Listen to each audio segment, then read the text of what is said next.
जय पशुपतिनाथ, जय माता गुह्य काली, जय गुरु गोरक्षनाथ। आदरणीय दर्शकवृन्द, गोरक्षित चौतारी संवादमा सधैँ झैँ आज पनि हामी उपस्थित भइसकेका छौँ। विश्व हिन्दू युवा सङ्घको नेतृत्वमा खोजी मौलिकताको अभियान समृद्धिको यही नाराका साथ आज हामी फेरि उपस्थित भइसकेका छौँ र आजको यस गोरक्षित चौतारी संवादमा हामीले हाम्रा अत्यन्त आदरणीय अतिथिलाई निम्ताएका छौँ। उहाँ हुनुहुन्छ गुरु डाक्टर जगमान गुरुङज्यू। सर्वप्रथम म उहाँलाई स्वागत गर्न चाहन्छु। स्वागत छ डाक्टर साहब। दर्शकवृन्द, हाम्रा आजका अतिथिको बारेमा परिचय दिनुपर्दाखेरि उहाँले नेपाली इतिहास, पुरातत्व र हाम्रो संस्कृतिको बारेमा चाहिँ एमए सम्मको अध्ययन पुरा गर्नुभएको छ भने त्यसैगरी भारतको कलकत्ता विश्वविद्यालयबाट उहाँले चिनिया र तिब्बती ज्योतिष शास्त्रमा विद्यावारिधीको चाहिँ शिक्षा हासिल गर्नुभएको छ। त्यसैगरी अहिले वर्तमानमा उहाँ नेपाल प्रज्ञा प्रतिष्ठानको उपकुलपतिको रूपमा चाहिँ कार्यरत हुनुहुन्छ। त्यसैले आजको हाम्रो यस बसाइमा हामी उहाँसँग छलफल गर्नेछौँ। समसामयिक विषयमा हाम्रो धर्म संस्कृति, हाम्रो चाइनासँगको सम्बन्ध इत्यादि कुराहरूमा रहेर हामी केन्द्रित हुनेछौँ। र सर्वप्रथम डाक्टर साहब, मैले सोध्न चाहेँ, जस्तो यहाँ नेपाल प्रज्ञा प्रतिष्ठानको उपकुलपति हुनुहुन्छ, यसको बारेमा चाहिँ सबभन्दा पहिला हामीलाई केही कुराहरू राखिदिनुहोस् न। ओम नमस्ते नाथ भगवान शिवाय गुरु रूपिणी विद्या अवतार संसिद्धै स्वीकृता नव विग्रह। सम्पूर्ण महानुभावहरूलाई भद्र महिला तथा सज्जनवृन्दमा हार्दिक नमन अर्पण गर्दछु। अब अहिले हामी बाटोघाटामा हिँड्दाखेरि रोयल धादी, मिनी बसतिर ट्याक्सीमा अनि रोयल काभ्रे भनेर लेखेको देख्छौँ। अहिले रोयल भनेको राजकीय भनेको त माइक्रो बसमा गएर टाँसियो। यो अहिलेको नेपाल प्रज्ञा प्रतिष्ठान साबिकको नेपाल राजकीय प्रज्ञा प्रतिष्ठान अहिले राजकीय भने रोयल मिनी बसमा गएर टाँसियो। अनि साबिक नेपाल राजकीय प्रज्ञा प्रतिष्ठानको संस्थापक कुलपति श्री बाज महेन्द्र राजाको पालामा कुलपति। अहिले भोजराज भन्ने राजा थिए अरे भारतवर्षमा। भोजराजको दरबारमा 9 रत्न भनेका 9वटा ठुल्ठुला विद्वान। अनि राजा महेन्द्रले मोज मजा गर्न, सुख सयल गर्न पनि ढङ्ग पुर्याउनु पर्छ। आफू भोजराज अनि 9जना चाहिँ सदस्यहरू राखे नवरत्नको रूपमा, आफूलाई भोजराज। त्यसरी भएको हो। अब यसले भाषा, साहित्य, धर्म, दर्शन, संस्कृति, कला, वास्तुकलाको बारेमा अध्ययन अनुसन्धान गर्छ र राजा महेन्द्र संस्थापक कुलपति, बालचन्द्र शर्मा जस्ता विद्वान उपकुलपति। चितवनमा दियालो बङ्गला बनेपछि देवघाटमा त नारायण त सलल बएको छ। जुनेली रातमा 4-5 डुङ्गा एकै ठाउँमा बाँधेर अनि देशका वरिष्ठ कविहरूले बोलाएर काव्ययामिनी रातिको आयोजना गरेको है त्यो काव्ययामिनी। अनि राजा महेन्द्र प्रसन्न भएपछि जनताको छोरामा कुलपति दिएको। केदारमान व्यथित जनताको छोराको कुलपति। अब यसले चाहिँ नि अहिले त्यो भवन हेर्नुहोस् त, 72 सालको भूकम्प आयो, त्योभन्दा अगाडि भूकम्प जस्ता तस्तै छ, भत्किएको छैन। इन्जिनियर शङ्करनाथ रिमाल अहिले जीवितै हुनुहुन्छ। राजा महेन्द्रको प्रत्यक्ष निगरानीमा शङ्करनाथ रिमालको आयोजना बनेको भवन, कति भवन अग्लो छ। त्यसले भाषा, साहित्य, धर्म, दर्शन, संस्कृति, कला, वास्तुकलाको विषयमा ज्ञान विज्ञानको बारेमा पनि अध्ययन अनुसन्धान गर्छ। त्यसमा अहिले हामी चाहिँ नि विज्ञान तथा प्रविधि प्रतिष्ठान भन्ने छ, त्यहीँबाट छुट्टिएर गएको। अहिले सङ्गीत तथा नाट्य प्रज्ञा प्रतिष्ठान त्यहीँबाट छुट्टिएर गएको। ललित कला प्रज्ञा प्रतिष्ठान त्यहीँबाट छुट्टिएर गएको। अहिले त्यसको भागमा के पर्यो? भाषा, साहित्य, दर्शन, संस्कृति र समाजशास्त्रको अध्ययन अनुसन्धान गर्छ र राष्ट्रलाई चाहिने प्रज्ञानको आपूर्ति गर्छ। त्यसले वरिष्ठ कविहरूलाई चाहिँ बोलाएर चाहिँ श्री 5 महेन्द्रले चाहिँ काव्य यामिनी गर्नुहुन्थ्यो भनेर भन्दै हुनुहुन्थ्यो। जस्तो हाम्रो कविको इतिहास गर्दाखेरि चाहिँ नेपाली वाङ्मयमा काव्यात्मक काव्यको इतिहास हेर्दाखेरि चाहिँ जस्तो आदिकवि भानुभक्तको नाम एकदम प्रखर रूपमा आउँछ र केही समय अगाडि यसै हाम्रो गोरक्षी चौतारी संवादमा चाहिँ डाक्टर जयराज आचार्य सर आउनुभएको थियो र उहाँले के भन्नुभयो भने अहिले उहाँले चाहिँ हार्वर्डमा अध्यापन गराउनुहुन्छ र अहिले यो हाम्रो रामायण भानुभक्तको रामायण चाहिँ अङ्ग्रेजी भाषामा समेत अनुवाद भएर अहिले विश्वभरि गइरहेको अवस्था छ भनेर उहाँले हामीलाई बताउनु भएको थियो। भनेपछि जस्तो आदिकवि भानुभक्त आचार्य, सिद्धिचरण श्रेष्ठ, बालकृष्ण शर्मा यस्ता चाहिँ हस्तीहरूको इतिहास बोकेको हाम्रो नेपाली वाङ्मय अहिले चाहिँ कस्तो अवस्थामा पाउनुहुन्छ यहाँले? किनकि यहाँको संस्थाको त त्यो फिल्ड हो नि त, कस्तो अवस्था देख्नुहुन्छ अहिले? अब अहिले त विधा क्या हो उत्तर आधुनिकवाद भन्छ। हजुर, उत्तर आधुनिकवाद, डायस्फोरी साहित्य, नयाँ नयाँ कुरा आयो नि। हजुर, तर जे भए पनि मैले अघि नै भने युग जमाना अनुसारको कुरा हुन्छ हजुर, र त्यसमा चाहिँ नि अहिलेको कमलादिको जुन नेपाल प्रज्ञा प्रतिष्ठान हो त्यसमा चाहिँ नि त्यसले भाषा, साहित्य, धर्म, दर्शन, संस्कृति, समाजशास्त्रको अध्ययन गर्छ र राष्ट्रलाई चाहिने प्राज्ञिक आपूर्ति गरिरहेको छ।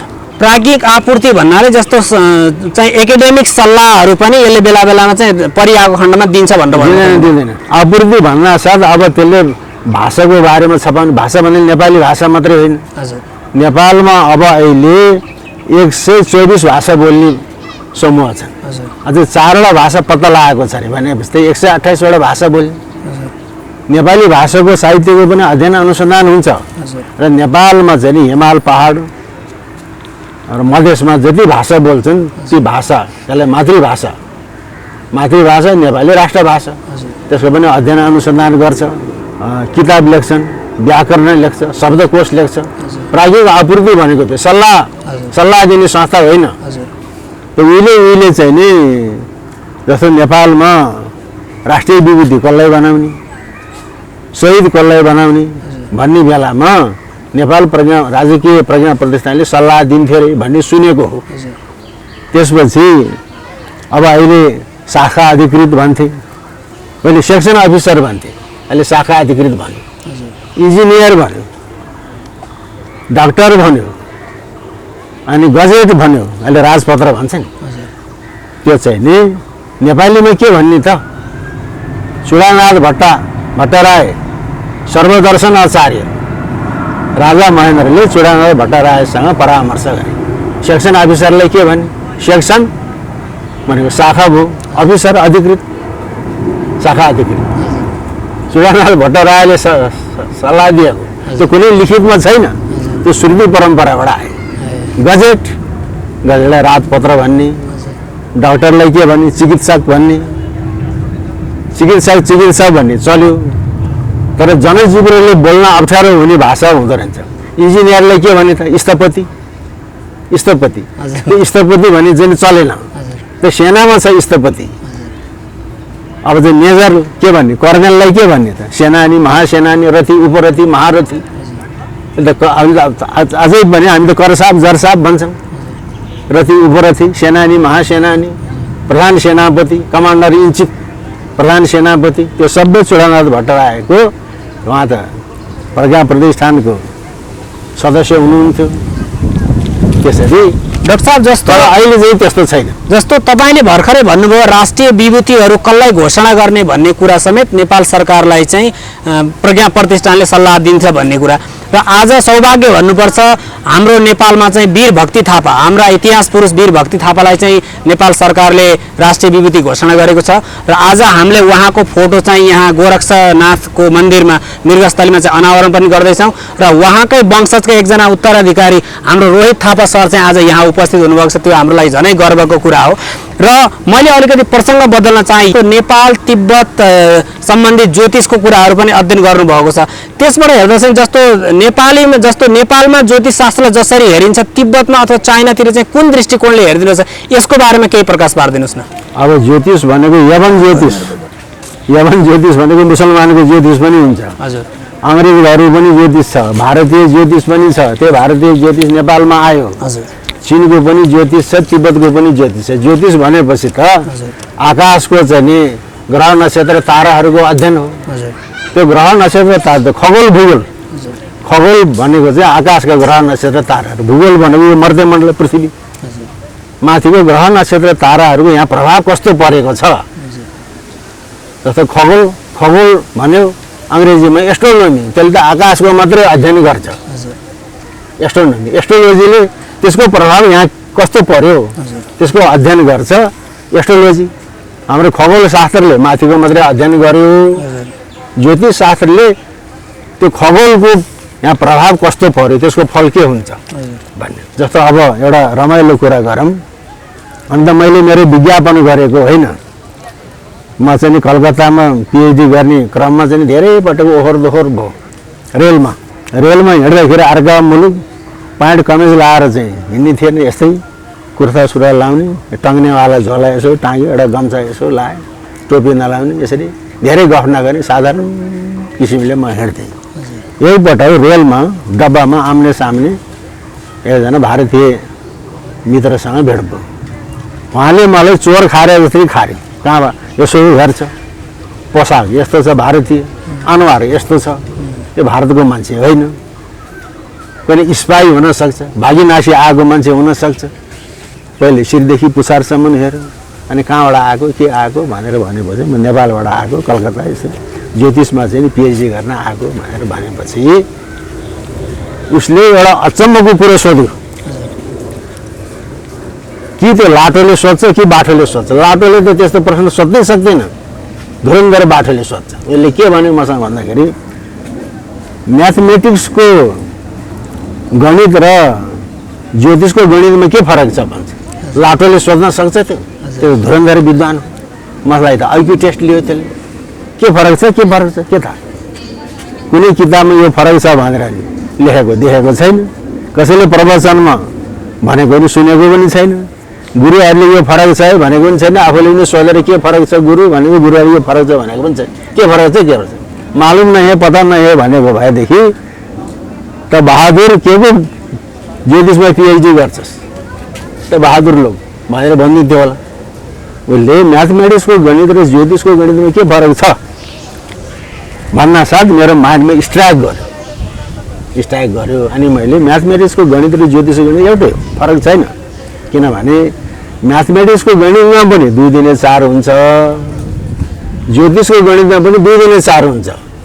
तर म्याथमेटिक्सको गणित 2 दिने 4 भएपछि सिद्धियो, ज्योतिषको गणित चाहिँ 2 दिने 4 भएपछि सुरु हुन्छ। त्यसले 4 को फल बताउँछ भने, त्यसले 4 को फल बताउँछ भन्नासाथ मुख रा अच्छा भनेर मुख रात गरेर न्युरा त्यसले त्यहाँ ज्योतिषको प्रश्न गर्न सकेन।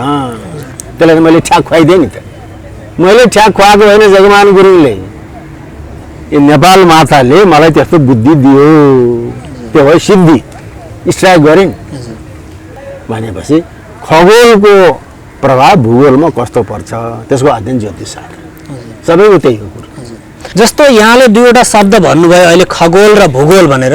जस्तो ख भनेको शून्य अथवा त्यो मतलब ब्रह्माण्डको चिज र गोल भनेको गोल हो, र भूगोल भनेको भू भनेको चाहिँ पृथ्वी, गोल भनेको गोल। भनेपछि हाम्रो पुर्खाले त आजभन्दा हजारौँ वर्ष अगाडि यो ब्रह्माण्ड चाहिँ गोलो छ, पृथ्वी गोलो छ भनेर भनेका थिए, र युरोपियनहरूले त आजभन्दा 150-200 वर्ष अगाडि मात्रै पृथ्वी गोलो छ भन्ने कुरा पत्ता लगाए। भनेपछि त हाम्रो धर्मशास्त्र हाम्रो संस्कृत भाषामा नै यी सम्पूर्ण कुराहरूको रहस्य लुकेको रहेछ नि त डाक्टर साहब। र यहाँ त प्रज्ञा प्रतिष्ठानको उपकुलपति पनि हुनुहुन्छ भनेपछि हाम्रो सारा स्कुल कलेजमा अब संस्कृतको बाङ्मयलाई चाहिँ फेरि पढाउनको लागि सुरु गर्नुपर्ने बेला आएन सर? आएको छ, त्यसको जागरण पनि भएको छ। तर मुखले गर्नुपर्छ भन्छन्, तर जसले चाहिँ संस्कृत पढाउनु पर्छ, संस्कृतको उन्नयन हुनुपर्छ भन्छन्, त्यही व्यक्तिहरू नै संस्कृत छैन। संस्कृत भनेको परिष्कृत छैन, त्यही व्यक्तिहरू नै परिष्कृत छैन। मैले पटक भनेको छु, अहिले क्रिस्चियनहरू चाहिँ मसँग खुब रिसाएका छन्। 3 वर्ष भयो मैले त्यो भनेको, 3 वर्ष भयो, अझै भन्दैछु। जस्तो तपाईँ नै संस्कृत हुनुहुन्न, गुरु गोरखनाथको कुरा गरेर फिरङ्गीको पाठ लाएर आउनुभएको छ, तपाईँ संस्कृत हुनुहुन्न, म गुरु हुँ यस्तो लागेको छु। तपाईँले यदि प्यान्ट लगाएको कमिज लगाएको भएदेखि तपाईँसँग म अन्तर्वार्ता दिने नै थिइनँ। तपाईँ आधा हुनुभएको छ, प्यान्ट लगाएको छ, तपाईँ संस्कृत हुनु। र संस्कृतिको ठेक्का त अहिले बाहुनकोमा छ नि। मेरो कुरो के छ भन्दाखेरि राजनीति गर्ने बाहुन, व्यापार गर्ने बाहुन, गाउँमा बसेर गोठा बस्ने खेतीपाती गर्ने बाहुनलाई अनिवार्य छैन, अनिवार्य गर्न पनि हुँदैन। तर नेपाल संस्कृत विश्वविद्यालयमा जागिर खाने, पढाउने, त्यहाँ पढ्ने विद्यार्थी अनि संस्कृतिको उन्नयन हुनुपर्छ, हिन्दू राष्ट्रको उन्नयन हुनुपर्छ, राजतन्त्रको चाहिँ स्थापना हुनुपर्छ भन्ने अभियान चलाएर हिँड्नेहरू त्यो फिरङ्गीको पाठ लाउन हुँदैन, फिरङ्गीको कमिज लाउन हुँदैन, फिरङ्गीको सूर्य गाँठो घाँटीमा कस्ने अनि वेदको उन्नयनको कुरा गर्ने, त्यसरी सिद्धि हुँदैन। र संस्कृतिको चाहिँ नि वेद विद्याको चाहिँ सिद्धि कसरी हुन्छ त? मैले भने म त 11 वर्षमा चौकामा बसेर भागवत बनेको भन्ने मान्छे पनि भेटेँ मैले। 11 वर्षमा चाहिँ चौकामा बसेर भागवत भनेको भन्ने बाहुन पनि मैले भेटेँ, अझै छन्। अझै चाहिँ पुराण भन्ने त्यस्तो पनि छन्। तर तिनीहरूको कुरो जनै पूर्णिमा आयो, श्रावणी कर्म गर्नुपर्छ। भोलि जनै पूर्णिमा भनेको आज जसो नङकेस गर्न पर्यो, एक भक्त बस्नु पर्यो। अनि श्रावण शुक्ल पूर्णिमाका दिन चाहिँ तीर्थ स्नान गर्न पर्यो, जनै मन्त्रन पर्यो। कुन विधिले जनै मन्त्रनी हो त्यो, के औषधि राख्ने हो। अनि श्रावणी कर्म गर्नु पर्यो।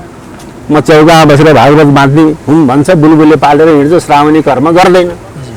अनि अहिले अझै होइन छोराले खुर्किरहनु पर्यो, यसो कुसले खुर्किए हुन्छ, त्यो अल्छी बाहुनको कुरा, त्यो कुस गर्नु। अनि त्यसरी संस्कृतिको उन्नयन हुन्छ भने आचार संहितामा रहनुहोस् न। आचार संहितामा रहेपछि सम्पूर्ण कुरो सिद्धि। अनि मैले के 3 वर्ष भन्दैछु, आगामी सालदेखि तागागाडी वर्गका बाहुन क्षेत्रीले श्रावणी कर्म गर्नुहोस्, एक चुड्कीमा क्रिस्चियनलाई हटाउन सकिन्छ भनेको छु। एक चुड्कीमा क्रिस्चियनलाई हटाउँछ, तर श्रावणी कर्मै गर्दैन। श्रावणी कर्म गरेर नि क्रिया गरेर हिँड्छ, गरुड पुराण भन्छ, भागवत बाँच्ने हो भन्छ, बुलबुलले पालेर हिँड्छ, अनि श्रावणी कर्म गर्दैन। अनि हिन्दू धर्म तल तल तल तल तल नगइकन माथि आउँछ। जुन ठेकदारहरू नै चाहिँ अधोगतिमा छ, त्यस कारणले यसलाई ऊर्ध्व गतिमा ल्याउनलाई नीति नियम, जहाँ चाहिँ नीति नियम छ भगवान् र ऐश्वर्य त्यहीँ आउँछ भने सञ्जयले गीताको चाहिँ निचोड कहाँ लगेर राखिदियो। यत्र योगेश्वरः कृष्ण यत्र पार्थ धनुर्धर तत्र श्री विजय भूतरि ध्रुवा नीति मतिर मम भनेको छ। ध्रुवा नीति भनेको अटल नियम जहाँ छ, अनि भगवान् पनि अब बाछी जहाँ छ भरे चाहिँ गाई त्यहीँ गएर त्यहीँ आए जस्तै, अनि भगवान् पनि त्यहीँ आउँछ, सिद्धि पनि त्यहीँ आउँछ, समृद्धि पनि त्यहीँ आउँछ। तर ध्रुवा नीति भनेको अटल नीति हुनु पर्यो। अटल नीति छैन, अटल नीति छैन। अहिले जागिर खानलाई, एनजिओ चलाउनलाई पनि हिन्दू धर्म संस्कृति भनिरहेको छ त। फिरङ्गीको पाठ लाउने, गाँठो लाउने, कमिज लाउने, अनि अभियान चलाएर हुन्छ? त्यसरी हुँदैन। अभियन्ताहरू नेपाल संस्कृत विश्वविद्यालयमा चाहिँ जागिर खानेहरू, पढाउनेहरू, पढ्नेहरू सबै आफ्नो आचरणमा हुनुपर्छ। त आचरणमा हुने पनि छन्। तपाईँ देवघाट जानुहोस् त, देवघाटमा जोगीले चाहिँ नि आकाशे वृत्तिमा त्यहाँ गलेश्वर आश्रम चलाएको छ, महेश सन्यास आश्रम चलाएको छ, हरिहर सन्यास आश्रम चलाएको छ। यो सिद्धिको भात खान दिन्छ, तपाईँ जानुहोस्। त्यहाँ चाहिँ जोगीले पकाएको भात त बाहुनले त खाँदैन, उपाध्याय बाहुन।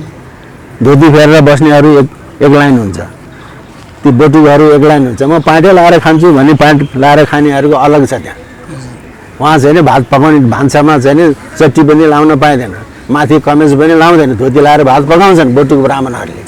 त्यसरी भइरहेको छ। संस्कृतिको उन्नयन देवघाटको जोगीहरूले गरिरहेको छ।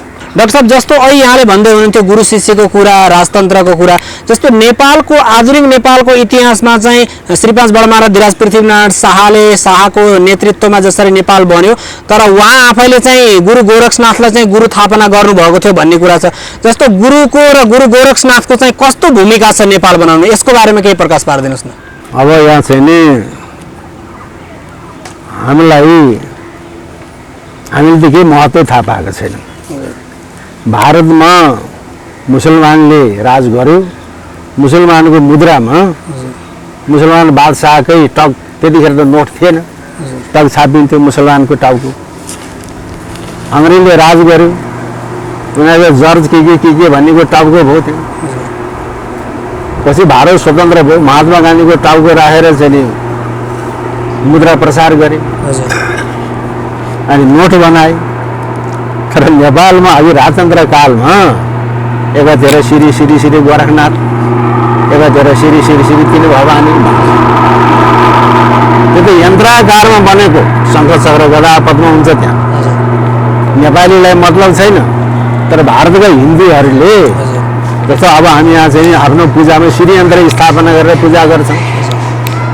नेपालको श्री गोरखनाथ लेखेको, श्री भवानी लेखेको, शङ्ख चक्र गदा पद्म भएको, माझमा त्रिशूल भएको, त्यो पैसालाई श्री यन्त्रको रूपमा स्थापना गरेर पूजा गर्ने भारत। नेपालले वास्तव छैन त्यस्तो। र गोरखनाथले यो त मैले भन्दै, यो त जोगीले धानेको देश हो, यो जोगीले धानेको देश हो। पृथ्वीनारायण शाहको मात्रै कुरा हुँदैन। अब द्रव्य शाह कस्तो रे भन्दाखेरि मोटो घाटो बोलियो बुद्धि शुद्धि केही पनि नभएको, मोटो घाटो बोलियो बुद्धि शुद्धि केही पनि नभएको। अनि आफ्ना आमाले तिम्रो बुद्धि शुद्धि छैन, तिमी लिएर जान्छौ, गोठामा बस, दुध दही खिर पकाएर खाऊ भनेछ। साउन 15मा खिर खाने चलन आयो नि, कहाँबाट आयो त्यो खिर खाने चलन भनेपछि गोठामा गए। साहेबजी बस्ने भएपछि गोठ भने त भुइँमा हुन्छ, तल छापेर अनि गोठ बनाएको छ। साउनमा एउटा कनफट्टा जोगी चाहिँ नि भिक्षा माग्न आएछ गोठमा, माथि लेकमा द्रव्य शाह गोठ बसेको ठाउँमा। अनि त्यहाँबाट चाहिँ भिक्षा माग्न आयो, चामल दिए, होइन म त खिर पकाएर खाने, खिर भोजन गर्न आएको भने। अनि खिर पकाएर खान दिएपछि घाँटीसम्म कण्ठ प्रमाणले खायो अरे, घाँटीसम्म आउने अरे खिर खायो। अनि जोगी उठेर तगारा गएपछि तेरो कर्म भनेको भाग्य यहाँ भने पूर्व दिशातिर छ भन्यो। त्यो त गोरखनाथ रहेछ। त्यति भन्न साथ उसको चाहिँ दिमाग तेज भयो। अनि घर दरबारमा आएर म त गोठ बस्दिनँ अब भन्न आयो। ए मेरो छोराको बुद्धि पाला आएको छ, तर आइनास् गौडा चाहिँ कुरेर खान जा भन्यो। त्यसरी गोरखनाथको चाहिँ नि वरदानद्वारा द्रव्य शाहले गोर्खामा अनि राज्य स्थापना गर्यो। त्यसपछि राम शाहको पालो आयो। गोर्खा त गोर्खा गरिब। अब किन गरिब भन्दाखेरि त्यतिखेर राजकुमारीहरूलाई बिहा गर्ने, केटी खोज्ने, यो केटा खोज्ने, राजकुमारहरूलाई केटी खोज्ने काम कि जोगीले कि बाहुनले गर्थे। अरू मान्छे एउटा राज्यबाट अर्को राज्यमा जानु भने शत्रु राज्य भयो त्यो। र ब्राह्मण र जोगीलाई चाहिँ जहाँ गयो भने भिसा फ्री। अनि पर्वतको चाहिँ नि राजमल्लको चाहिँ नि छोरी अनि छिनालेको रहेछ, यहाँबाट बिहा गर्न गए। पर्वत त धनी, सुगिलो मुगिलो लाउने, मिठो मसिनो खाने, गोर्खाली त बिचरा च्याङ्गा पाङ्गा लाएर गएको छ। यसो छान अहिले हामी गाउँघरतिर पनि जन्ती आए, को आएको छ न, फलाना आएको छ, ए राम्रो मेजबानी देऊ है, फलाना ए ठिकै रहेछ भन्छन्। मान्छे हेरेर व्यवहार गर्छन् त, गर्दैन। गोर्खालीको छाँडकाँड हेर्न साथै चाहिँ नि हामी छोरी दिन्न भन्थे। कत्रो बेइज्जत भयो। बिहा गर्न गएछ रामशाह। अनि यहाँ के हुन्छ भन्दाखेरि सानो मन भएकोहरू घटना पऱ्यो भने ह्युमिलेसन, डिप्रेसन, फ्रस्ट्रेसन त मरिहाल्छ। याउ भएको मान्छेहरू घटना पऱ्यो भने उसले महत्त्वाकांक्षी लिन्छ। त्यसपछि रामशाहले महत्त्वाकांक्षी लिएर उसले गोर्खा राज्यलाई सुव्यवस्थित गरे। द्रव्य शाहले स्थापना गरे, रामशाहले सुव्यवस्थित बनाए। त्यो गोरखनाथको कृपाले हो। अनि गोरखनाथका छोरा डम्बर शाह अनि राति गएर चाहिँ गोरखनाथले अरे डम्बर भनेर बोलाएको छ, झ्यालबाट बोलायो। जता आवाज आयो थियौँ अम्फालेर जानु पर्थ्यो नि त, भर्याङ खोज्न गएछ। अरे अभागी भन्थ्यो, वंशावलीमा लेखेको छ त्यो कुरा। मुहुर्त त टर्यो नि त। डम्बर भनेर झ्यालबाट बोलायो, जताबाट आवाज आयो त्यतै अम्फालेर जानुपर्ने। समर्पण पुगेन, भर्याङ खोज्न थाल्यो त अहिले अभागी भन्यो, मुहुर्त टर्यो त्यो भन्ने। पृथ्वीनारायण शाहको पनि गोरखनाथको वरदानबाट पृथ्वीनारायण शाहले यो नेपालको एकीकरणको नेतृत्व गरेको। नेतृत्व गरेको। अब जहाँ चाहिँ नि भारतमा अङ्ग्रेजको पल्टन कस्तो, अब फर्स्ट राइफल भन्ने हुन्छ, त्यहाँ सेकेन्ड राइफल भन्ने हुन्छ, 9 गोर्खा भन्ने हुन्छ। तर हाम्रो यहाँ त श्रीनाथ कालीबक्स, श्रीनाथ भनेको गोरखनाथको नामबाट चाहिँ स्थापना भएको, कालीबक्स भनेको चाहिँ नि गोरखकालीको नामबाट स्थापना, पहिलो पृथ्वीनारायण शाहको पालाको चाहिँ गोरखनाथ र गोरखकालीको नामबाट जमेको छ। यता चाहिँ शक्तिले अडिएको ठाउँ, त्यो जोगीले सञ्चालन गरेको ठाउँ हो। तर डाक्टर साहब जस्तो अहिले चाहिँ यो पश्चिमी षड्यन्त्रले गर्दाखेरि चाहिँ हाम्रो जस्तो यो सेनाहरूको पुलिसको चाहिँ यो गुल्महरूको पल्टनहरूको नाम चाहिँ परिवर्तन गर्नुपर्छ भन्ने खालको कुरा चलिरहेछ भन्छ नि, यसको बारेमा केही हजुरलाई जानकारी भएदेखि राखिदिनुहोस् न। खोइ त्यो जानकारी मलाई छैन, तर चाहिँ नि मैले अघि नै भने नि त, first rifle second rifle 9 Gorkha, त्यसमा केही पनि छैन। हाम्रो त चाहिँ नि अब शार्दुल जङ हेर्दै डर लाग्दो, रिपु मर्दन, रिपु मर्दिनी होइन, त्यस्तो श्रीनाथ कालीबक्स सबुजगढ के अब त्यस्तो त्यस्तो किसिमको त्यो चाहिँ नि अब यहाँ त निशान छ। त्यहाँ यो त शक्तिले काम गर्ने ठाउँ, शक्तिले काम गर्ने ठाउँ हो, यो त सिद्ध भूमि हो। त्यस कारणले हाम्रो चाहिँ परम्परामा त्यहाँ हुनुपर्छ। यहाँ त चाहिँ नि अब सबै नाम फेर्ने, यो गर्ने ऊ गर्ने ऊ गर्ने, यहाँको चाहिँ नि पुरानो सनातन कुल धर्मलाई मास्ने नाच्ने प्रयासै त्यही भइरहेको छ। जस्तो कतिपय गोरखनाथमाथि आस्था राख्ने व्यक्तिहरू चाहिँ गोरखनाथ गुरु अहिले पनि जीवित हुनुहुन्छ, कहीँ धेरै ठाउँमा प्रकट हुनुहुन्छ भनेर भन्नुहुन्छ नि, त्यसको बारेमा केही हामीलाई बताउन सकिन्छ डाक्टर साहब? सकिन्छ नि। अब इतिहासमा के लेख्छ भन्दाखेरि गोरखनाथको समय यति शताब्दीदेखि यति शताब्दी भन्छ, तर गोरखनाथ अहिले पनि जीवितै हुनुहुन्छ। त्यसको प्रमाण के भन्दाखेरि अब यो भागवतानन्द स्वामीजी हुनुहुन्छ स्वर्गद्वारीको, पुराना जोगी, उहाँसँग पनि सधैँ पनि उहाँको आफ्नो गुरु परम्पराबाट आएको होला त्यो कुरो। स्वर्गद्वारी महाप्रभु त्यो कुनै पाठशालामा गएर पढेको व्यक्ति होइन, त्यो बाहुन पनि त्यो छेत्री हो। बाहुनले चाहिँ नि एउटा छेत्रीनी बिहा गरेको रहेछ, अनि त्यो बाहुन धनी मन परेर ल्याएको छेत्रीनी। स्वर्गद्वारी महाप्रभु त्यो बाहुन होइन, बाहुनको छेत्रीनीबाट जन्मेको छेत्री हो। अनि न्वारानको दिनमा श्रीमतीलाई रस खुवाउने भनेर खसी काटेछ, मासु खाए। त्यसको भोलिपल्टदेखि त्यो बच्चाले आमाको दुधै खाएन, मासुको रस रगतमा गयो, रगतबाट दुध भयो। त्यो मासु परेको हुनाले भोलिदेखि त्यो बच्चाले आमाको दुध खाएन। अनि स्वर्गद्वारी महाप्रभुका औँलाहरू, हात खुट्टाको औँला ठुटा थियो अरे, कोड भएको, त्यो मासु पऱ्यो नि, अशुद्ध भयो, अशुद्ध भयो। त्यो सिद्ध पुरुष हो। अनि ठुलो भएपछि मैले पूर्व जन्ममा चाहिँ तपस्या गरेको ठाउँ खोज्न जान्छु भनेर आएपछि यो ठाउँ मैले पूर्व जन्ममा तपस्या गरेँ। अनि एकपल्ट त्यहाँ कस्तो घटना घट्यो, यो कुरो मलाई कसले भन्नुभयो भन्दाखेरि तपाईँहरू फेवाताल, काशी पोखराको फेवातालमा गएपछि माथि सराङकोट भन्ने छ, उतापट्टि काशीकोट भन्ने छ, त्यहाँ मान्द्रे ढुङ्गो भन्ने छ, मान्द्रे गोत्र ढुङ्गो छ। त्यहाँ चाहिँ घरबारे गिरीहरू, उनीहरूको काम के त औषधिको खल गर्ने, ज्योतिष गर्ने, तन्त्र मन्त्र गर्ने त्यस्ता घरबारी जोगीहरू थिए। त्यसमध्ये रुद्रगिरी भनेको मेरो कान फुक्ने भन्ने त के रहेछ भन्दा ओम नमः शिवाय शिव पञ्चाक्षरी मात्र सुनाउँदो रहेछ रुद्रगिरी। अहिले उहाँ बाँचेको भएदेखि 130-35 को हुनुहुन्थ्यो होला। उहाँले भन्नुभएको यो कुरा, एकपटक स्वर्गद्वारीमा एउटा कनफट्टा जोगी आएर खपोरी लिएर म चाहिँ गोरस भिक्षा माग्न आएको भने, अरूले त कनफट्टा जोगी भन्ठाने, स्वर्गद्वारी महाप्रभुले चिन्नुभयो। अनि 2 माना जति चाहिँ ठेकी जाने, या 2 माना जति दुध जाने ठेकी लिएर स्वर्गद्वारीमा गाईले बाँध्ने चलन छैन, छाडा छोडिदिने। अनि एउटा गाईले बोलाउनु भयो, गाई आइ दुध दिनुभयो, प्रभु आफैले ल थाप भने।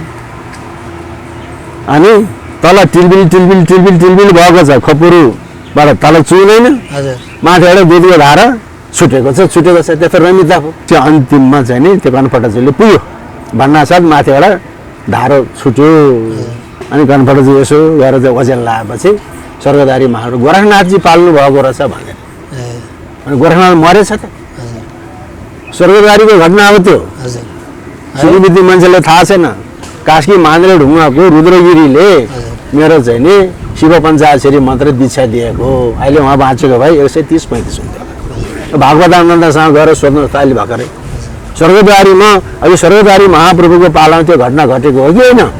स्वर्गद्वारी महाप्रभु अहिले भागवतानन्द हुनुहुन्छ नि भनेपछि गोरखनाथ मरेको छैन, जीवित हुनुहुन्छ। त्यसो भन्ने त्यो प्रमाण हो। भन्नलाई त भन्छ अलि जीवित हुन्छ, कुनै बेला प्रकट गर्नु हुन सक्दैन, त्यो त आफ्नो भावनाको कुरा। तर स्वर्गद्वारीमा त प्रत्यक्ष यो चाहिँ घटना घटेको छ। बुढाबुढा जोगीहरूले यो कुरो थाहा छ। त्यो हुन्छ, तर चाहिँ श्रद्धा विश्वास हुनु पऱ्यो नि त। अब नेवारहरूको यहाँ के हुन्छ, ख्याग हुन्छ अरे नेवारको, कालो ख्याग सेतो ख्याग। कालो ख्यागले सखाप बनाइदिने सन्तान तर सन्तान, सेतो ख्यागले फाइदा दिने। अनि ख्यागले के भन्छ अरे नेवारहरूले फा फा फा फा भनेको थाप थाप थाप भन्ने। थापेदेखि पाइयो, थापेन भने पाइएन। पात्र हुनु पऱ्यो नि त, पात्र हुनु पऱ्यो।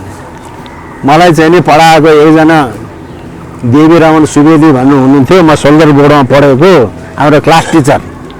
पात्र हुनुपर्छ। कस्तो राम्रो व्याख्या गर्नु भयो भने पात्र भनेको ताउलो हो, कुपात्र भनेको उताउलो अरे। ताउलोमा त जे अडिन्छ नि, उताउलोमा अडिन्छ र अडिँदैन, रायो पोखिन्छ, फ्याल्न जान्छ। ढकनीमा के रायो अडिन्छ। अहिले हाम्रो त उताउलो भएका छौँ, अनि त पात्र नै छैन। गोरखनाथको पुकार गरौँ न, ऊ गोरखनाथको गति त्यस्तो छ, पार्टी बौवा त्यस्तो छ। हिन्दूहरूको चेतना छैन, भोटेको जति बुद्धि पनि छैन हिन्दूको। त्यतिकै हिन्दू जागरण मात्रै हुन्छ। जस्तै मैले कुरा सुन्नुहोस्, मैले पटक पटक भन्दैछु त्यस्तो नहोस्। तर पशुपतिनाथको चाहिँ मन्दिर 72 सालको भूकम्पले भत्ताभुत्तङ बनाएको भए अहिले हिन्दूहरूले चाहिँ आफ्नो आफ्नो पैसा उठाएर भगवान पशुपतिनाथको मन्दिरलाई जस्ता तस्तै बनाउने थिएन। सरकारले बनाउन थाल्यो, कुनैले भने त्यही हुन्थ्यो भ्रष्टाचार। बौद्धको स्तूप तलको चाहिँ नि डोमदेखि माथिको सबै भत्ताभुत्तङ भत्किएको थियो। अहिले भोटेले चाहिँ नि 18.5 करोड रुपियाँले जस्ता तस्तै बनाइदियो। विश्वभरका चाहिँ नि लामावादी बौद्धहरूको त्यो पैसा परेको छ। तिब्बतबाट अवतारी लामाहरू सुन लाउन आएको थियो, सुन लाउन आएको छ, जस्ता तस्तै बनाएको। हामी भोटे भनेर हेला गर्छ, भोटेको जति बुद्धि पनि छैन। त्यहाँ हिन्दू सबै मिलेर चाहिँ गोरखनाथको मठ बनाउन सक्दैन।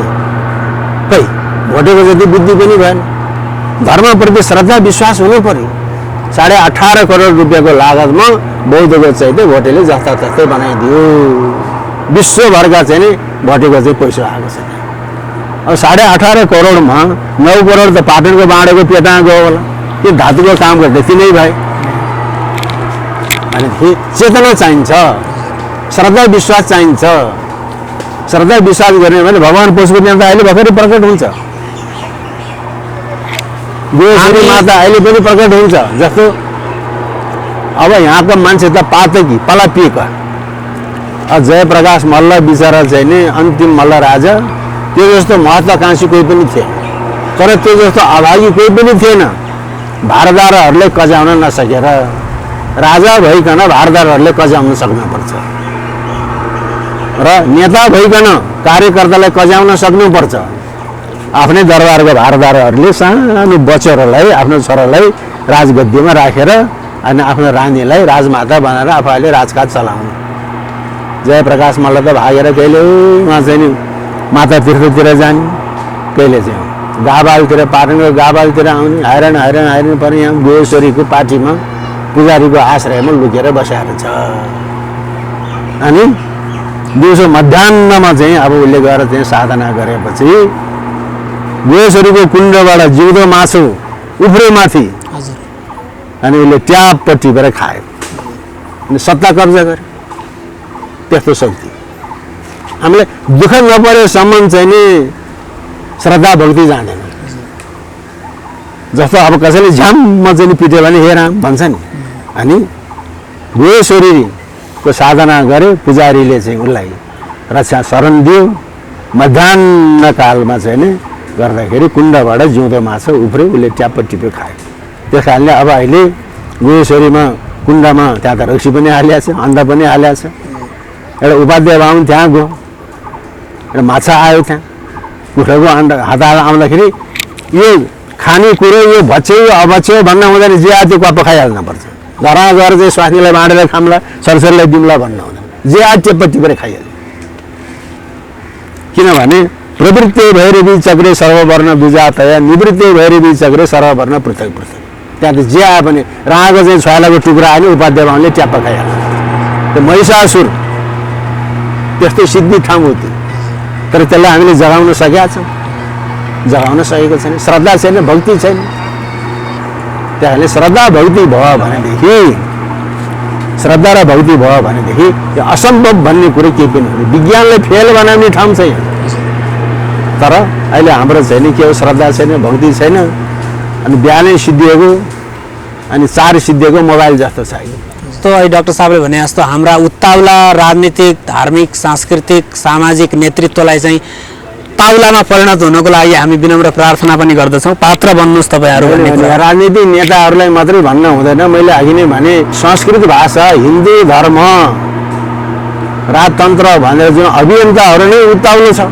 उनीहरू नै आफ्नो नीतिमा रहन सकेको छैन आचार संहितामा रहन सकेको छैन उसले चाहिँ एउटा ऐनजिओ चाहिँ चलाएर एउटा जागिरको माध्यम पो बनाएर आएको छ त श्रद्धा विश्वास छैन जस्तो यहाँले नेपालको सम्बन्ध तिब्बतसँग चाइनासँगको बारेमा पनि यहाँको गहन अध्ययन छ जस्तो नेपाल त हामीले यहाँबाट हाम्रै राजकुमारी भिरकुटीलाई चाहिँ चाइनामा श्रङचङगम्पोसँग विवाह भएको कुरा भन्ने इतिहास पढ्यौँ त्यसपछि हाम्रा अरण्यको कलाकारले चाहिँ 80जनासम्म कलाकारहरू लिएर गएर चाहिँ नेपालको कला संस्कृति चाइनामा चाहिँ धेरै हदसम्म प्रचार प्रसार गरेको त्यो गौरवशाली इतिहास छ र तिब्बतले 10,000 चाहिँ रुपियाँ नेपालको लागि तिर्थ्यो भन्ने कुरा छ यसको बारेमा त्यो गौरवशाली इतिहासमा हामी कसरी माथि थियौँ र आज चाहिँ किन तल पर्यो यसको बारेमा हल्का विश्लेषण गरौँ न डाक्टर साहब अब राजनीति भनेको कहिले कसको पल्टामा पर्छ कहिले कसको पल्टामा पर्छ जसको पालो आयो उसले खाने हो त्यत्रो विशाल चीन नेपालको त के कुरा गर्ने बिचरा त्यो विशाल चीन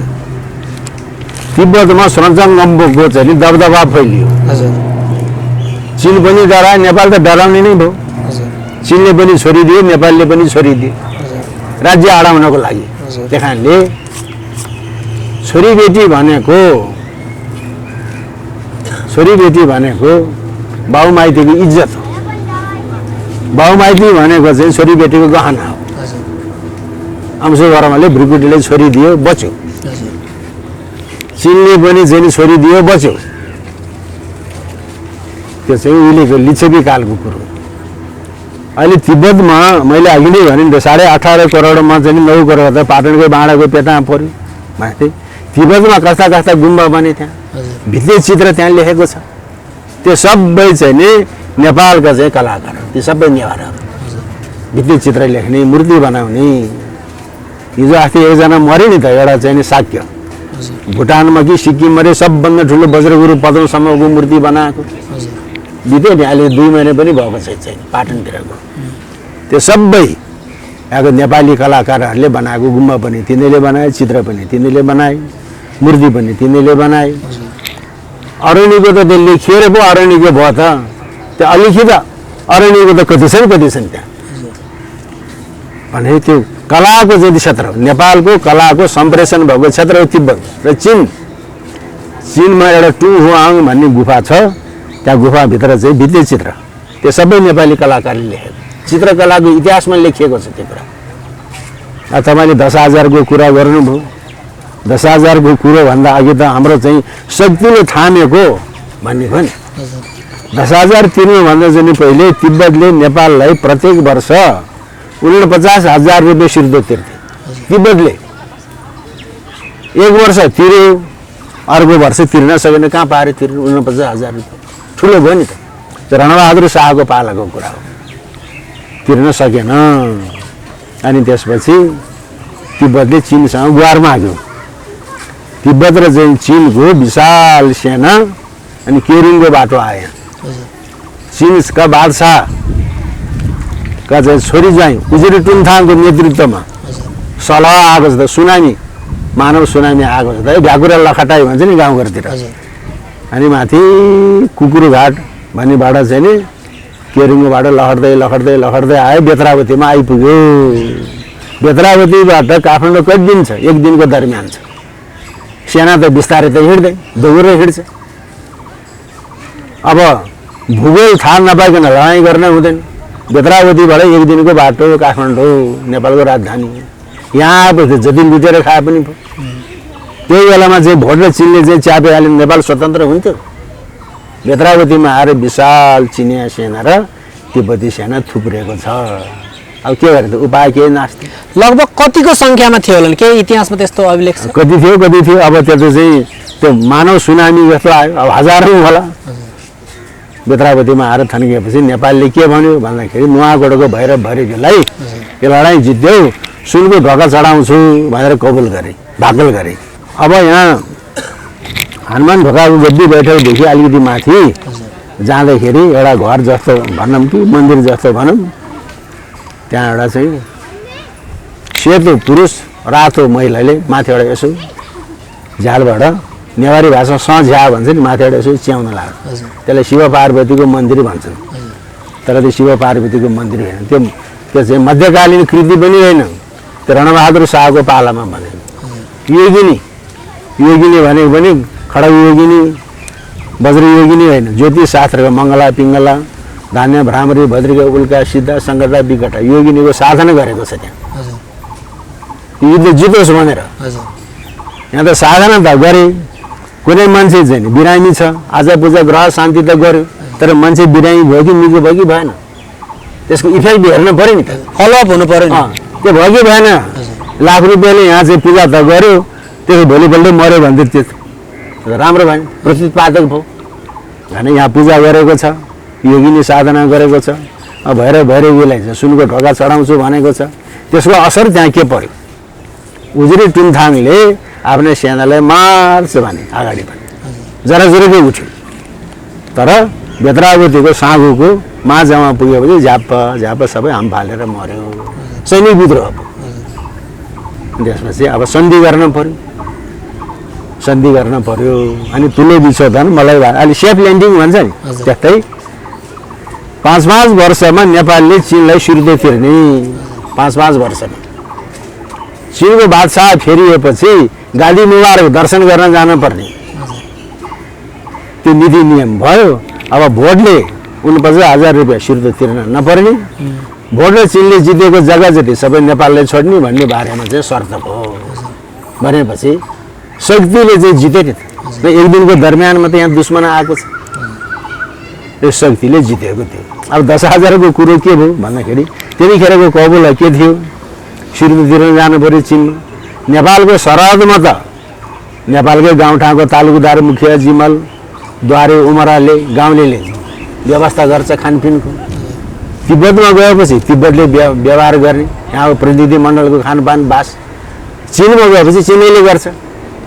पछि तिब्बतले के गर्न थाल्यो भन्दाखेरि चिन बादशाह कहाँ चाहिँ जाने जुन सौगात हो त्यो लुटेर खाइदियो, त्यसको खानपिनको बन्दोबस्त पनि गरेन। अनि फेरि जङ्गबहादुरको पालामा नेपाल र भोटको युद्ध भयो।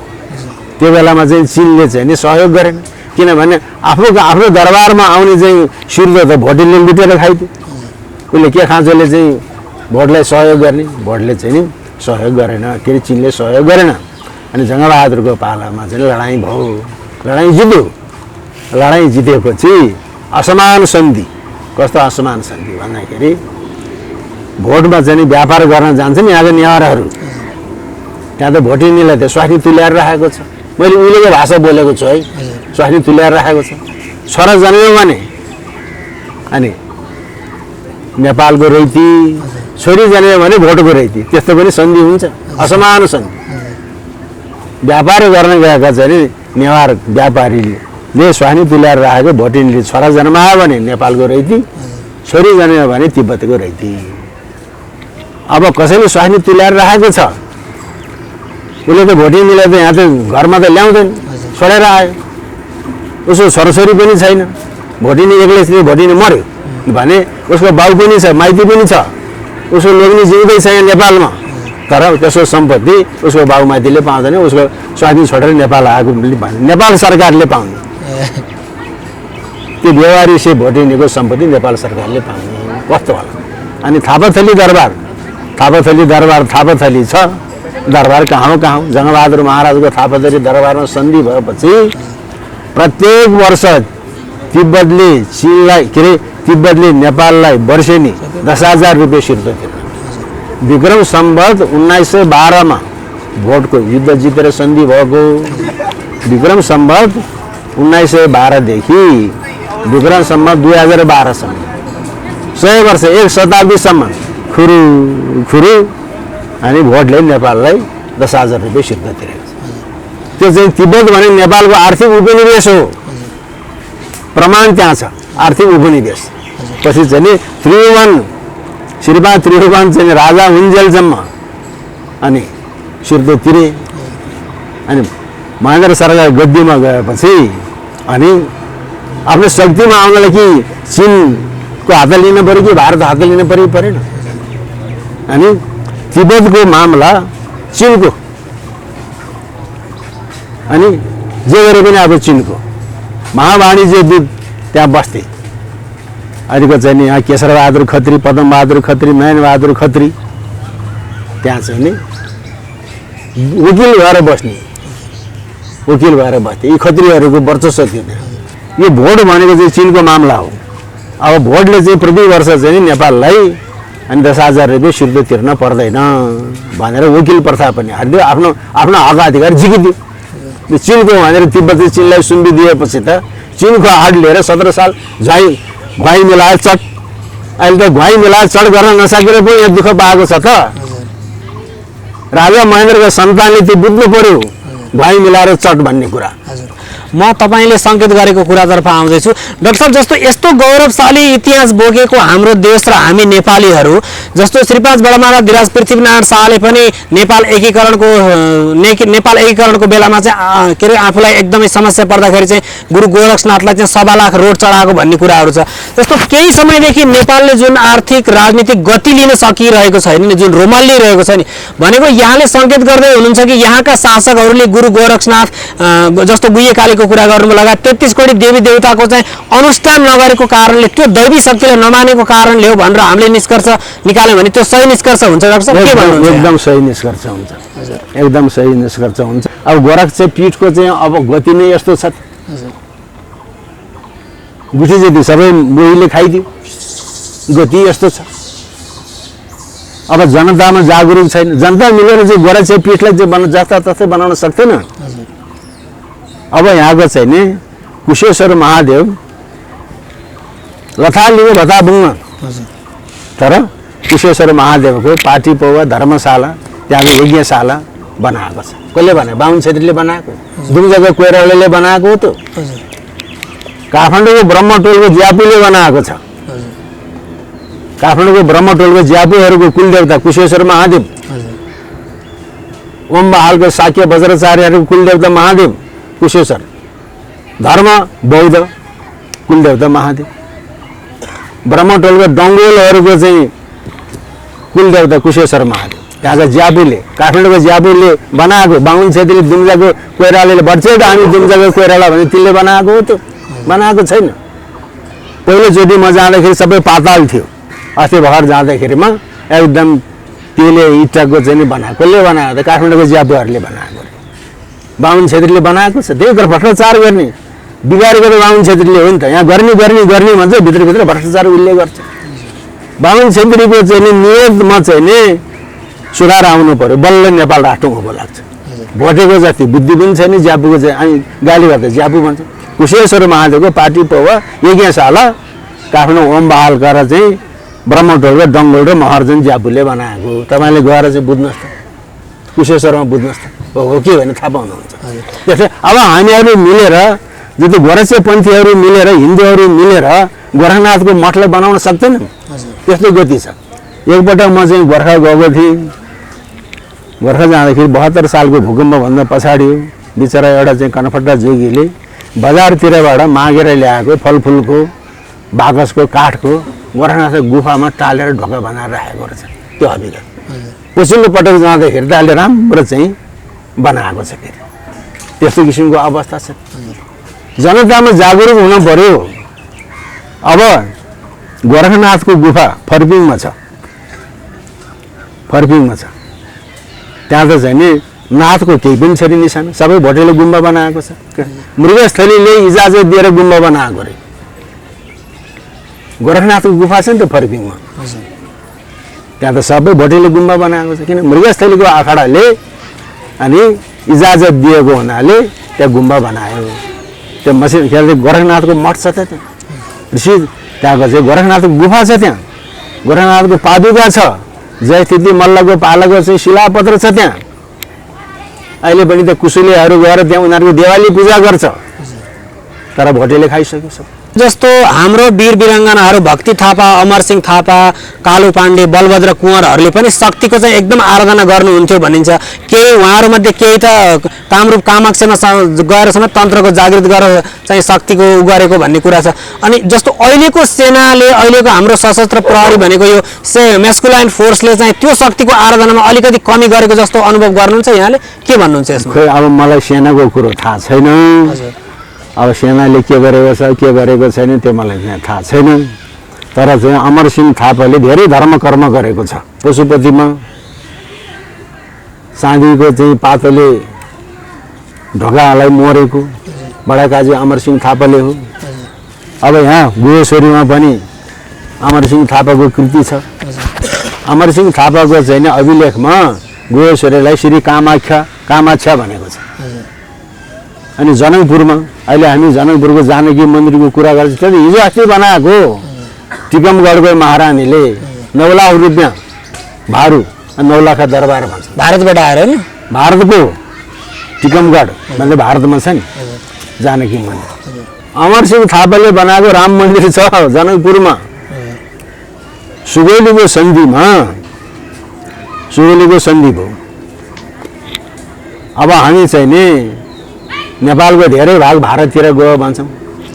त्यहाँ अङ्ग्रेजले पनि के गरेर रहेछ भन्दाखेरि नेपालको रैती कुन भारतको रैती कुन छुट्याउनलाई पोता जाँच्न परेन। नेपालको शासन कडा अरे, अनि नेपालको कडा शासन बेहोर्नु पर्छ भनेर कति मधेसीले पोता लुकाइदियो अनि भारततिर गए।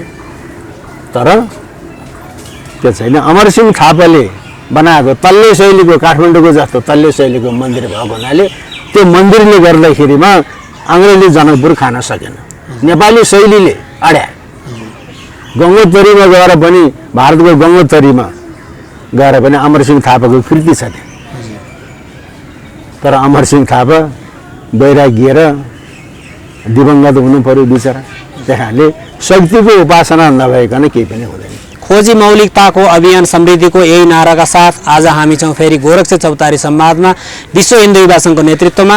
र आज हामीले छलफल गऱ्यौँ विशेष गरी गुरु गोरक्षनाथ, शक्तिको आराधना, नेपाल र चाइनाको सम्बन्ध र यावत कुराहरूको बारेमा। आदरणीय डाक्टर साहबलाई म एकदम हृदयदेखि नै धन्यवाद दिन चाहन्छु। यस्तो व्यस्त समयको बावजुद आजको पावन दिनमा आएर चाहिँ हामीलाई अत्यन्त सारगर्भित आफ्ना मन्तव्यहरू राखिदिनु भयो। अन्त्यमा हाम्रा दर्शकवृन्दलाई के भन्न चाहनुहुन्छ? आफ्ना 2-4 कुराहरू राखिदिनुहोस्। त्यो त हामी जनता आफै जागरुक हुनुपर्छ।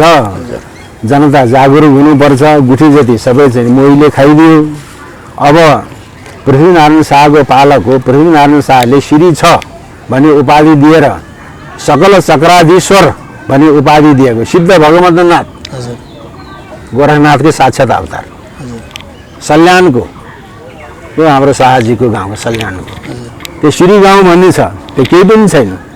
मन्दिर छ, भित्र मन्दिर खोक्रो छ, मूर्ति केही पनि छैन, गुठी केही पनि छैन, भत्ताभुतिङ भइसक्यो। सल्यानको राणा गाउँमा चाहिँ उसको सिद्ध भगवन्तनाथको चाहिँ नि आखडा, त्यहाँ पनि केही पनि छैन। हामी सरकारलाई मात्रै गाली गर्छौँ, सरकारले गरेन भने। हामी गुठी मासेर खाने, सरकारले दिएन भने जनता स्वयं जागरुक हुनुपर्छ। मैले हामीले मृगस्थलीको त यो गति छ, दाङको चाहिँ श्री गाउँको त्यो गति छ, सिद्ध भगवन्तनाथको समाधि। सल्यानको चाहिँ राणा गाउँको त्यो गति छ। अब उहाँ दाङको चौघराको रतननाथ, जुम्लाको चन्दननाथ, यी नाथै नाथले धानेर राखेको देश हो यो। गोरखनाथ पछि चाहिँ अब रतननाथ दाङको, त्यसपछि चाहिँ चन्दननाथ भए, अनि सिद्ध भगवन्तनाथ भए, योगी नरहरिनाथ भए। योगी नरहरिले नेपालले चिनेको छ। अहिले विभिन्न मिडियामा चाहिँ योगी नरहरिनाथको चाहिँ पुस्तकालय यसरी चाहिँ किरा परेको छ, सरकारले वास्ता गरेको छैन। सरकारले किन वास्ता गर्यो? योगी नरहरिनाथ नभएको भए नेपालको इतिहास बन्ने थिएन। तर त्यो योगी नारायणनाथले छपाउन त छपाउनु भयो, त्यो मूल कहाँ छ त? कहाँ छ? सबै जलाइदियो। 2 पटक जलेको छ मृगस्थलीमा। एकपटक चाहिँ 17 साल गोर्खा काण्ड भएपछि काङ्ग्रेस सरकारले जलाइदियो मृगस्थलीमा। 2-3 दिनसम्म यहाँ आगो बले। एकपटक 2032 सालमा पञ्चायत सरकारले राजा वीरेन्द्रको पालामा पञ्चायतको चाहिँ ओह्रालो लाग्ने बेला थियो 2032 सालमा। अनि योगी नारायणलाई भद्रगोल जेलमा चाहिँ लगेर कोचाइदिए। योगीले के भने भन्दाखेरि राजा र जनताको बिचमा कालो पर्दा छ भन्दियो। कालो पर्दा भनेको दरबारको सचिवहरू।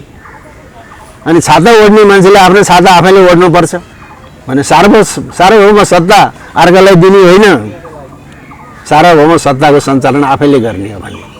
अनि योगीलाई भद्रगोल जेलमा सडाइदिए। रञ्जनराज खनाल राजाको वीरेन्द्रको मुख्य सचिव, राजा वीरेन्द्र प्रजातन्त्रवादी राजा, अनि भद्रगोल जेलमा सडाइदियो योगी नारायणनाथलाई। थाहा पाउनुहोस्, मैले कडा कुरा भन्दैछु, दुःख पाए, हातखुट्टा फुल्न थाल्यो। काल कोठरीमा तल एउटा सुकुल ओछ्याएर अनि कता कताबाट मुहा बडा मारिन रत्नले थाहा पाएछ। कहिले भन्यो होला नि त। अनि राजा वीरेन्द्रले बोलाएर, नानी बुवा महाराजको पालामा शाहवंश र पञ्चायत व्यवस्थाको लागि यो जोगीले धेरै ठुलो काम गरेको छ, अनाहकमा यो जोगीलाई दुःख नदेऊ भनेपछि योगीनाथले छुटेको। त्यो बेला पनि जलाएको छ रञ्जनराज खनाल मुख्य सचिव हुँदाखेरि। अनि मृगस्थली भनेको सिद्धार्थलमा योगी नारायणनाथको चाहिँ सरस्वती जलेको हुनाले सरस्वतीको श्राप परेको छ। योगीनाथलाई हामीले चिन्न सक्दैनौँ। योगी नारायणनाथ भनेको गोरक्षनाथको अंश अवतार हो, पूर्ण अवतारमा भन्दिनँ भने। अनि उँभो लाग्छ, राजवंशको उँभो लाग्छ, जनताको उँभो लाग्छ। योगीलाई चाहिँ कसैले के दुःख दिइरहेको छ? योगीको किताब के जलायो भने राजा नारायण हिटीमा बसेर टुलो हेर्ने। यहाँ रञ्जनराज खनालले चाहिँ नि योगीको सङ्कलन जलाउने। काङ्ग्रेस सरकारले एकपटक जलायो गोर्खा काण्ड भरेपछि। अनि कालो पर्दा छ भनेपछि जोगीलाई चाहिँ कालो कोठरीमा भद्रगोल जेलमा सडाइदियो। यहाँ चाहिँ नि जलाइदियो। यहाँ त जलाउन बचेका मात्रै हो, मुख्य त्यहाँ छैन यहाँ। त्यस कारणले चाहिँ नि यो नेपाल भनेको यो के भन्ने गुरो गोबर चिन्न नसक्ने ठाउँ थियो। त्यस कारणले अब गोरखनाथको कुरो होइन, योगी नारायणनाथको जस्तो व्यक्तिको आवश्यक छ अहिले। यो कुरो ठिक, यो कुरो बेठिक, यो कुरो हो, यो कुरो होइन भन्न सक्ने व्यक्ति चाहिन्छ। अनि ठुलाबाट गएर हो हजुर हो ठिक हो भन्ने। अब त्यही एउटा उहिले राणाको कुरपालामा हो खै कुन्नी। अनि सबै एउटा बाङ्गो रुखलाई त्यो रुख त सोझै छ होइन, श्रीतिन महाराज सोझै छ महाराज, सबैले सोझै छ महाराज। एउटा होटेललाई त्यो रुख कस्तो छ? खै महाराजको आँखा डेढो हो कि मेरो गर्दन चिलाएको हो, रुख त बाङ्गो छ महाराज भन्दै अरे कि महाराजको आँखा डेढो हो कि मेरो गर्दन चिलाएको, रुख त बाङ्गो छ भन्दै अरे। इम्पेरियस न्यू क्लथ होइन, इम्पेरियस न्यू क्लथ। त्यसो भएपछि जनताले दुःख पाएको भने एउटा योगी नारायणनाथ चिन्न सकेन। योगी नारायणनाथ जन्माउनु परेको छ यहाँ। त्यसो भएपछि अनि गोरखनाथ जाग्छ, गोरखकाली जाग्छ। गोरखनाथ र गोरखकाली जागेपछि अनि नेपालको समृद्धि हुन्छ। त्यो समृद्धि कहाँबाट हुन्छ त? देवघाटको जोगीको अखाडाबाट हुन्छ। ल आज चाहिँ यति कुरा राखौँ। अब अरू अमरसिंह थापा भक्ति थापाको कुरो भरे अर्को सभामा गरौँला। आदरणीय दर्शकवृन्द, आज यस पावन दिनमा गुरु पूर्णिमाको दिनमा यो अन्तर्वार्ता लिइरहँदाखेरि मेरो आत्मामा एउटै कुरा आइरहेको छ। नेपाल अब प्रष्ट रूपमा 2 कित्तामा बाँडिएको छ। एउटा नाथेहरूको कित्ता, यो 200-300 वर्षदेखि केही नाथेहरूले यो देशलाई लुट्ने र बर्बाद गर्ने विदेशीको षड्यन्त्रको चङ्गुल बन्ने मात्रै काम गरिरहेका छन् भने अर्को कित्ता भनेको नाथहरूको कित्ता हो। त्यो भनेको आदिनाथ भगवान शिव, उदयनाथ माता पार्वती, भगवान पशुपतिनाथ, यो देशको जो आराध्य देव हुनुहुन्छ भगवान पशुपतिनाथ, गुरु गोरक्षनाथ, मत्स्यनाथ र योगी नारायणनाथ। यसरी अब हामी नाथेहरूको बाटोमा लाग्ने होइन कि अब हामी नाथहरूको बाटोमा लाग्नुपर्छ। 4 वर्ण 36 जातको यो साझा फुलबारी, 3 करोडभन्दा बढी नेपालीहरू जो विश्वभरि अहिले हामी छरिएका छौँ, सबै हामी एक भएर धर्म र जातीय द्वन्द्व निम्त्याउनको लागि जुन विदेशीहरूले चाहिँ षड्यन्त्र गरिरहेका छन्, यो षड्यन्त्रलाई चिरेर हाम्रो देशको रक्षा गर्नुपर्ने अवस्था पाएको छ। यसैमा एकजुट हुनको लागि सबैलाई आह्वान गर्दै म आजको यस कार्यक्रमको प्रस्तुता राजु बस्याल र हाम्रो टेक्निकलका साथी दिपेन्द्रजी लगायत आजका अतिथिलाई पनि यही बिदा दिनुहोस्। हस्त नमस्कार। जय पशुपतिनाथ, जय माता गुह्यकाली, जय गुरु गोरक्षनाथ। नमस्कार, जय नेपाल।